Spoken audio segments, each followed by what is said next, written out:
DA নিয়ে আজ supreme কোর্টে নিজেদের চূড়ান্ত অবস্থান জানালো রাজ্য সরকার। রাজ্যের পক্ষ থেকে কপিল সিব্বল তিনি একটা হলফনামা জমা দিয়েছেন, যেখানে বলা হয়েছে যে 12টা এমন রাজ্য রয়েছে যারা কেন্দ্রের হারে ডিএ দেয় না, এবং এই 12টা রাজ্যের মধ্যে রয়েছে বিজেপি শাসিত রাজ্য। কথা বলবো আমাদের প্রতিনিধি অর্ণবের সঙ্গে। অর্ণবী, হলফনামায় আর কি বলা হলো? দেখো, 3 সপ্তাহ আগেই বিচারপতি সঞ্জয় কারোলের বেঞ্চে ডিএ মামলার শুনানি শেষ হয়েছে এবং তার রায়দান আপাতত রিজার্ভ করেছে দেশের শীর্ষ আদালত। কিন্তু শুনানি শেষের দিন শীর্ষ আদালত জানিয়েছিল যে সওয়াল জবাব হলো, কারণ ম্যারাথন সওয়াল জবাব হয়েছিল, রাজ্যের তরফে যুক্তি কি কি সেই পুরো লিখিত যুক্তি, যেটাকে বলা হয় রিটেন নোটস অফ আর্গুমেন্ট, সেটাই লিখিতভাবে 3 সপ্তাহের মধ্যে রাজ্যকে দিতে হবে। তা আজ senior advocate Kapil Sibal supreme কোর্টে মেনশন করে এই লিখিত বক্তব্য রাজ্যের যেটা তা সুপ্রিম কোর্টে পেশ করেছে। কিন্তু সেখানেই উঠে আসছে বেশ কিছু তথ্য। তার মধ্যে অন্যতম 12টা রাজ্যকে উদাহরণ হিসেবে রাজ্য সরকার, যেখানে পশ্চিমবঙ্গ বাদ দিয়ে আরো 12টা রাজ্য দেশে রয়েছে 27 রাজ্যের মধ্যে, যেখানে কেন্দ্রীয় হারে দিয়ে দেওয়া হয় না। শুধু তাই নয়, বিজেপি শাসিত যে রাজ্য রয়েছে তার মধ্যে অন্যতম বড় দেশে 2 থেকে 3টে যে রাজ্য রয়েছে যারা কর্পোরেট রেভিনিউর নিরিখে দেশের অন্যতম প্রধান রাজ্য হিসেবে ধরা হয়, সেই মহারাষ্ট্র বিজেপি সরকার, সেই মহারাষ্ট্রের সরকারি কর্মচারীদের দিয়ে কিন্তু কেন্দ্রীয় হারে দেওয়া হয় না। ত্রিপুরা আমরা জানি সেখানেও বিজেপি সরকারে রয়েছে, ছত্তিশগড় সেখানে বিজেপি সরকারে রয়েছে। এই সমস্ত রাজ্যে কিন্তু কেন্দ্রীয় হারে দিয়ে দেওয়া হয় না এবং এটাকে কিছু উদাহরণ হিসেবে আনা হয়েছে। এবং যে 12টা রাজ্যের কথা বলা হয়েছে সেখানে কেরালা রয়েছে, ছত্তিশগড় রয়েছে, হিমাচল প্রদেশ রয়েছে, কর্ণাটক রয়েছে, এছাড়াও রয়েছে মেঘালয়, মিজোরাম, সিকিম, তেলেঙ্গানা সহ আরো একাধিক রাজ্য। এবং এই জায়গাতে রাজ্য স্পষ্টভাবে জানিয়েছে সুপ্রিম কোর্টে যে এর আগে দেশের শীর্ষ আদালতের বিভিন্ন মামলার পর্যবেক্ষণে দেখা গেছে যে সুপ্রিম কোর্টই জানাচ্ছে যে কেন্দ্রীয় সরকারের যে হারে দিয়ে দেওয়া হবে কি হবে না এই কথা বলতে গিয়ে সুপ্রিম কোর্ট কিন্তু বলেছে রাজ্যকে কেন্দ্রীয় সরকারের হারে দিয়ে দিতে হবে, তার কেন্দ্রীয় সরকারের হারে দিয়ে দেওয়ার বিষয়টি অনুসরণ করতে হবে। এটা ম্যান্ডেটরি নয় বা বাধ্যতামূলক নয়। অর্ণব, তুমি সঙ্গে থাকো। আমরা এই মুহূর্তে যোগাযোগ করেছি বিজেপি মুখপাত্র দেবজিৎ সরকারের সঙ্গে। দেবজিৎ বাবু, আপনারা সবসময় কেন্দ্রের হারে দিয়ে দেওয়ার দাবি জানান রাজ্যে।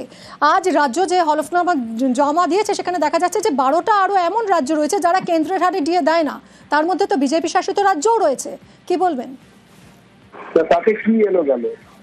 বিজেপি শাসিত রাজ্যে কিভাবে দেওয়া হয় না হয় সেটা কি হুবহু ফলো করা হয়? বিজেপি শাসিত গুজরাটের যত ইন্ডাস্ট্রি আছে সেটা কি বাংলায় আছে? বিজেপি শাসিত অন্যান্য রাজ্যে যেরকম ল অ্যান্ড অর্ডার আছে, যেরকম গভর্নেন্স আছে, সেরকম কি বাংলায় আছে? বাংলায় তো প্রত্যেক 6 মিনিটে একজন করে ধর্ষিতা হন মহিলাদের মধ্যে, সেটা অন্যান্য বিজেপি রাজ্যে হয় না। তা বলি কি সমান করে দিতে হবে? বাংলা তো এগিয়ে বাংলা, 100% কাজ মুখ্যমন্ত্রী নিজে করে ফেলেছেন তার দলের লোকজনকে নিয়ে। তাহলে ডিএ দিতে অসুবিধে কি হচ্ছে? মেলা খেলা ঠেলা একদম নিলাম করার মতন করে বলছেন। কত দেবো? 80, 90, 90, 100? না ঠিক আছে 110 এবারে। তো এরম ভাবে পুজোয় টাকা দেওয়া হচ্ছে একটা সেকুলার এক্সচেকার থেকে। তো কই তাই নিয়ে তো কোনো কথা হচ্ছে না। সুপ্রিম কোর্ট মহামান্য আদালত যা বলেছেন সেটা তো বোধহয় তাদের অবজারভেশন নয়, সেটা একটা আলোচনা হয়েছে। রাজ্যকে বলতে হবে, অবস্থান পরিষ্কার করতে হবে, তারা দিয়ে দেবে কি দেবে না, দিলে কবে দেবে, আর যদি না দেয় সেটাও মুখের উপরে বলে দিক, ঝুলিয়ে রাখবে কেন? কিন্তু অন্যান্য বিজেপি রাজ্যগুলোও তো এটা ফলো করে না যে কেন্দ্রের হারে দিয়ে দেওয়া।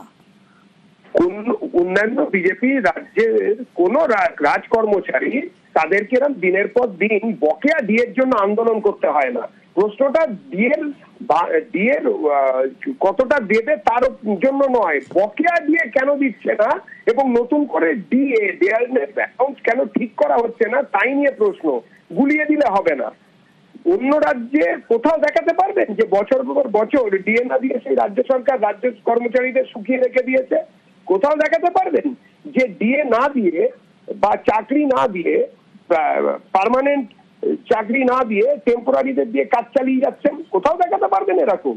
এ তো একদম এই পশ্চিমবঙ্গ এগিয়ে বাংলা।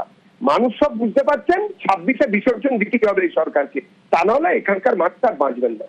অনেক ধন্যবাদ আপনাকে। কথা বলছিলাম দেবজিৎ সরকার বিজেপি নেতার সঙ্গে। এই মুহূর্তে জয়প্রকাশ মজুমদার তৃণমূল মুখপাত্র রয়েছেন আমার সঙ্গে। জয়প্রকাশ বাবু, আপনি শুনলেন দেবজিৎ বাবুর বক্তব্য, কি বলবেন? অন্তত 12টা রাজ্য যারা কেন্দ্রের হারে ডিএ দেয় না, যার মধ্যে রয়েছে বিজেপি শাসিত রাজ্য, এই ছবিটা সামনে আসার পরে এখন কি বলবেন?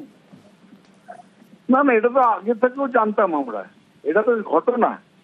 সব থেকে বড় কথা হচ্ছে দেবজিৎ বাবু কি বললেন আমি না মাথা মুন্ডু বুঝতে পারলাম না। একটা কথা তো দেবজিৎ বাবুকে উত্তর দিতে হবে যে বকেয়া টাকা কেন দিচ্ছেন না বলছেন, আর বাংলার বকেয়া 2 লক্ষ কোটি টাকা কেন্দ্র দিচ্ছে না কেন, এটা একটা উত্তর দিন।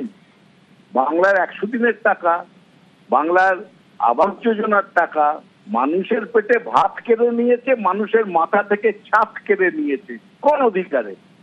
সে তার উত্তর দেবেন না।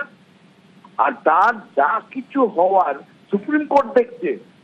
আজকে এই বিজেপি তারা নিজেদের হয়ে শুধু গলা ফাটাচ্ছে, তাদের লজ্জা হওয়া উচিত যে তাদের সময় সব থেকে বেশি ডিসক্রিমিনেশন হচ্ছে নন বিজেপি রাজ্যগুলির প্রতি।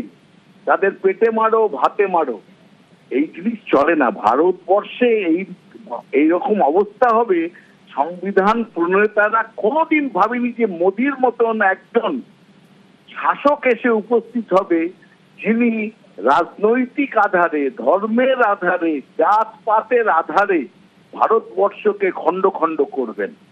বিজেপির লজ্জা হওয়া উচিত। অনেক ধন্যবাদ আপনাকে।